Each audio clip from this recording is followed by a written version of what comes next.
This is a quick tutorial to show you how to find your Google Calendar as well as some of the features in it. Right now I'm logged into my D2 email and I want to get to my calendar.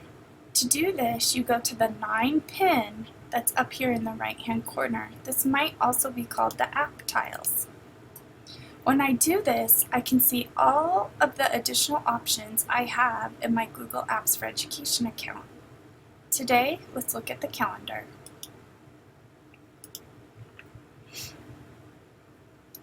In your calendar, you can look at it in several ways. You can look at it by day, week, month, 4 days, or even your day's agenda.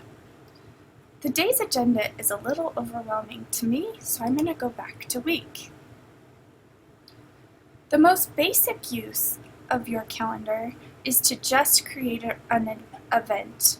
To do that, you just double click or single click on the calendar, and you can put it in date just like this if you'd like to, and the event, and create event. Because I put the time first, not the date, but the time, it automatically goes in that place on my calendar.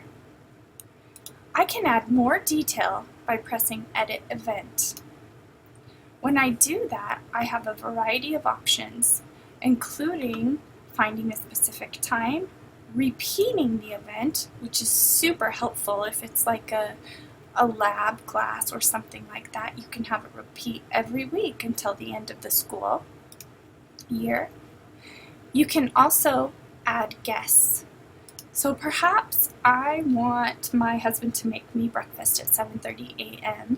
and so I'm going to invite him to this event. I'll even call it Make Me Breakfast.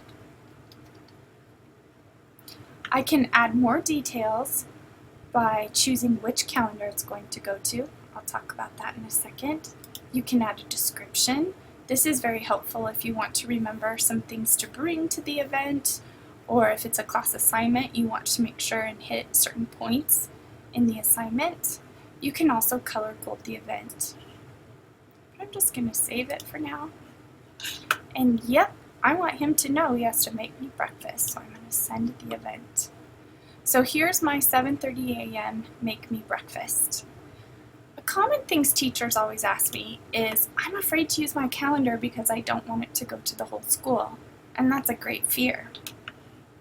Over here, under My Calendars, is where you can specify whether a calendar will go to parents, your classroom, your entire school, or just you.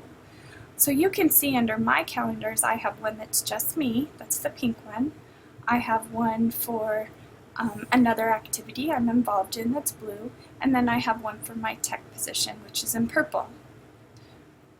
I can choose where my events go right here. So I double-clicked on my event, and then I can choose the calendar here. I can also, when I create a new event, choose which calendar it goes to. So you don't need to worry that your classroom or your parents know when your hair appointment is. Another thing that a lot of people ask me about is the colors. So if I click right here, see this little drop-down arrow? I can choose to share this calendar. I can create events, reminders, and notifications, and I can also change the color. Maybe I want my personal one to be yellow now. There it is. Now all of those items are yellow. Speaking of sharing a calendar, this is a great option if you want to share a calendar with colleagues, friends, the entire school, parents, so on and so forth. So if you choose Share This Calendar, you can go in and choose who you want to share it with or which group you want to share it with. This also poses some problems down in other calendars. You can see in my other calendars I have several things, and you don't have to have them all lit up. So like right now I can see Desiree's events as well as mine.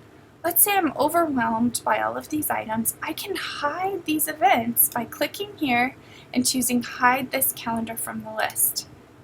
This doesn't take her out of my shared calendars, but what it does is it allows me to not have to look at them. So now if I also turn off technology, look at that. My calendar is much more manageable. If I'd like them back, I just click on them. Ta-da!